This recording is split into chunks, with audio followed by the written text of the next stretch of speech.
I think if Aaron Rodgers goes to the Denver Broncos, that is a team that I think would make sense for Jimmy Garoppolo.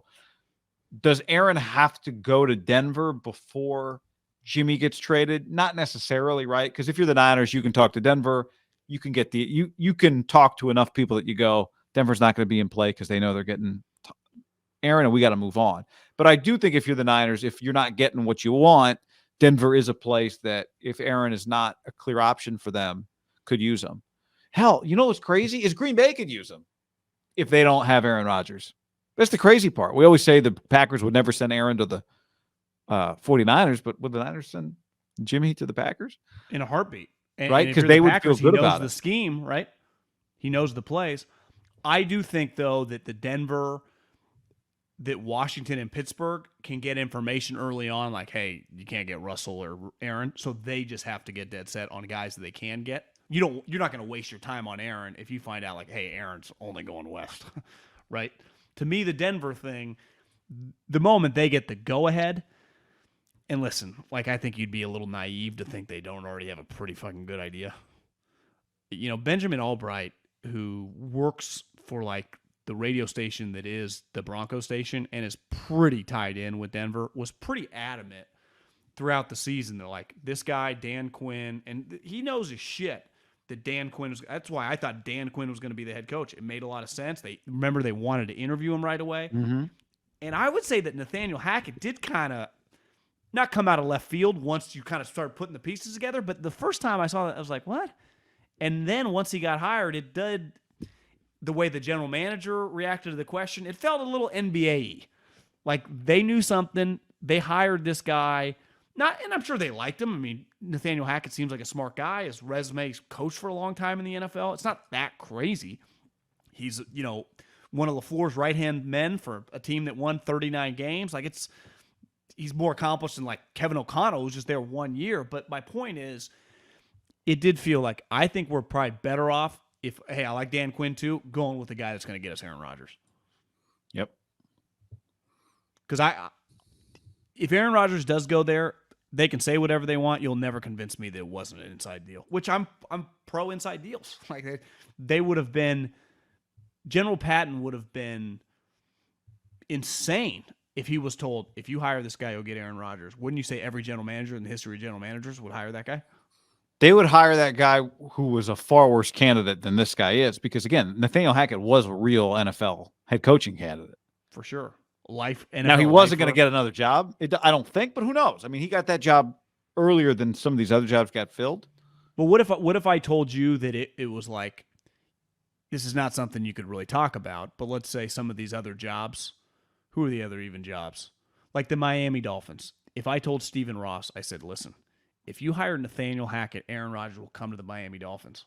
Who do you think Stephen Ross would have hired as his head coach? It's a no-brainer. It's an easy decision. I bet some teams would have contemplated firing their coach, right? Well, Carolina. In a heartbeat. Houston? Rodgers probably quit before he went there. Arizona? Yeah. Arizona for easy because they could unload Kyler pretty. Well, you see Kyler had a little post? Yeah. I'm sure Kyler had a post. Jets. Zach Wilson, new coach. Yeah. Adios, Robert. Giants, yes. Yeah, I mean, a lot of teams. We could go through the whole league, but a lot of teams. How would be like, Nick, Browns would say no. How would be like, Nick, I love you. We're buddies, but see ya. Yeah. And then it would be like but Jeffrey Lurie would be like, actually, Howie, Goody's here. I need you to clear out your office. I also think it just goes back to, I just feel like he wants to go west. And I think sometimes, whether you're right or wrong, I just think certain humans, and I think we all have some of this in us, get dead set on something and want to try it, want to do it. And it could just be as simple as he's just tired of living there. Because remember last year when he made up his story about Gudikins, it was like, well, what are you really mad about? And there wasn't anything tangible. And he just kind of what if it was just simple as like, I don't want to be here anymore.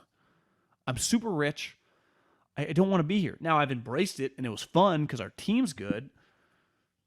but I just think he wants to move somewhere else. And I think he sees some of these other guys that do it and it like revitalizes their love of. I think Peyton is a great example. Like went there, he never left. He never left the town, and now he goes to all the home games. Fucking He's loves trying it. to buy the team.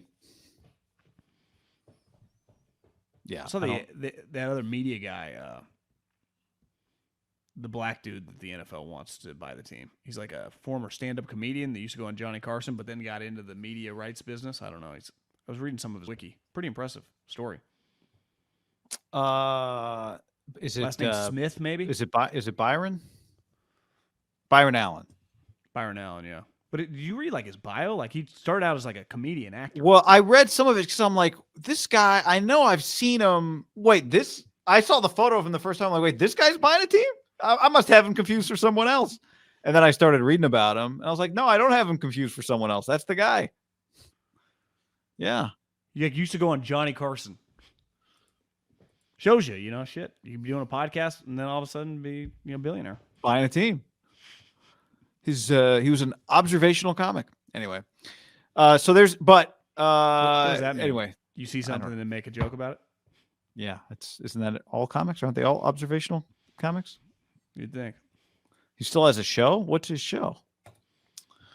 Okay, so is there a category of coach that Garoppolo makes the most sense for? Identification. Huh? Was it that Norm Macdonald, his favorite joke ever was it Jerry Seinfeld's joke, or was it Norm Macdonald's joke that Jerry Seinfeld loved about like the craziest part about, I have an ID is it's just I and then identification? I think it's Norm telling Jerry's joke. To Jerry. Yeah. Yeah, he told the joke and Jerry just found it as like the greatest joke of all time because it was so identification. Okay, who makes the most sense for Jimmy Garoppolo? Not team, coach. Like if Aaron Rodgers stays put, is there a type of coach? Like, because I think you could argue that's really the beautiful thing about Garoppolo is that he would work with any coach, a new coach with no experience, an old coach with a ton of experience. As long as the coach is willing to understands how to do what Garoppolo does, he might make the most sense for an offensive coach, which Tomlin is not, which Ron Rivera is not. Right. Well, he doesn't make sense in specific offenses, right? I think the Bruce Arians offense, which I would imagine Bruce kind of wants to get back to some of his roots now that old Tom's gone. He wants to throw deep. And he did it with Luck. He did it with Roethlisberger. It's why he got fired with the Steelers, because they wanted to run, and he's got the Andy Reid, wants to throw bombs. And clearly he started doing that early with Brady, and then Brady overruled him, and they changed it. To me, even though they got Jason Light, who's a Patriot guy, and I'm sure would like Jimmy if they needed a quarterback, and they need a quarterback, I don't feel that's a fit at all. To me, the Steelers have been running a dink and dunk kind of offense with Roethlisberger, right? Now, they do have speed wide receivers. You would say that, I've seen a lot of Claypool highlights. You could argue he's been underutilized with old Big Ben. And the Deontay Thompson kid, I think he's from Well, it feels like Debo sometimes. Claypool? Yeah, like all these end arounds and. Well, I know. Well, I mean, I think that's the balance of when you look at the Commander football team. I just think they'll do whatever they have to do just to get a functional quarterback. They'll change the offense, right? That's the one good thing about being a CEO head coach. Is like you just tell Scott Turner to do. I mean, think about it. They've played with Cam. They've played with these guys. You would say that under their reign, Ron, they've had just different iterations of offenses. Yeah. I think, the Denver, giant colder, run the ball. I think where he helps you is just you are taking a risk by acquiring him. And so a veteran coach in theory might be somebody with equity built up that if they trade a second round pick for this guy that gets hurt week 3, it's going to be hard for a younger GM or a younger coach to overcome, I think. Well, now, if the GM made the trade and the coach had nothing to do with it, that's different, right? Well, Brian Daboll, for example, who was around Jimmy in New England, let's say Brian really likes him, huge fan. Does it make any sense for the Giants to even be in the Jimmy Garoppolo sweepstakes when it's just an easy one for them just to coach Daniel Jones this year and see if he's any good? Yeah, if he's not, throw him away. I don't think it makes sense for a year one coach. Unless they could get Jimmy for nothing, right? Right. but Right. that's not going to be the case. Now, it makes sense to me. Actually, I'll rephrase that. It makes sense for a year one coach if you have nothing on your roster to trade a 4th round pick. It doesn't make sense if you are starting year one to start trading away the picks you're going to need for a guy who's not going to be the guy that takes you where you need to go, right? Yeah. Unless you have a roster like Washington. Like, to me, that's why Washington makes a ton of sense too. Well, what a team that we haven't mentioned just because they're kind of out of sight, out of mind because their coach just quit. What about the Saints? Yeah. Now, they have cap issues, but just to get a legitimate coach, or get a legitimate quarterback in there. Jameis is going to be a free agent towards ACL. I think it's fair to say with Peyton gone, if I'm Dennis Allen, like, hey, listen, Taysom, you're playing other positions, not quarterback. I like you, but you're going to be my use check. You're a little more expensive than Kyle, but like you're going to do that type shit. They need to get a real quarterback. And then if you get Jimmy and like Simeon, that's your 1-2. Like that's at least better than what they were playing with the second half of the season, right? Yeah.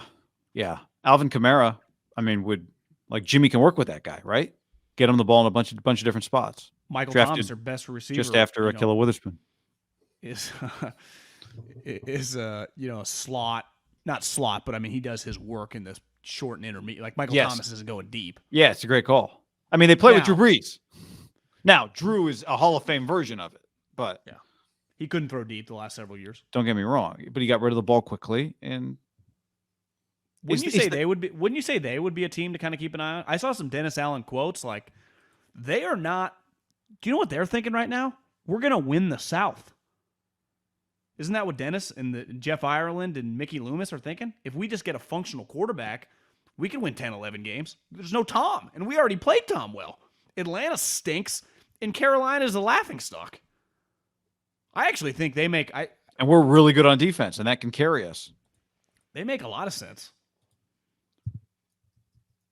If they can figure the money out. What's their future I think draft? they're $55 million over the cap, I think. That's workable. They got some work to do. They have their the cap first, is going to go second. up like $25 million.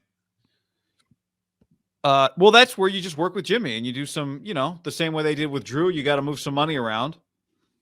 You give him a fake extension. You move some money around. Here's the one thing you would say about Jimmy's potential destinations. All these teams we're listing that all, I think are the teams that everyone's talking about. He's going to have a chance to keep playing at a pretty high level. If he can stay on the field, keep just being a guy that's on a team that's winning above 500. As we see with Stafford, that's fucking hard to do. Ask Carr how hard it's been to go 500 in his career. Ask some of these quarterbacks. Ask Jared Goff what it's like up there. You're going to go to a team more than likely that's pretty equipped to compete. That's really all you can ask for.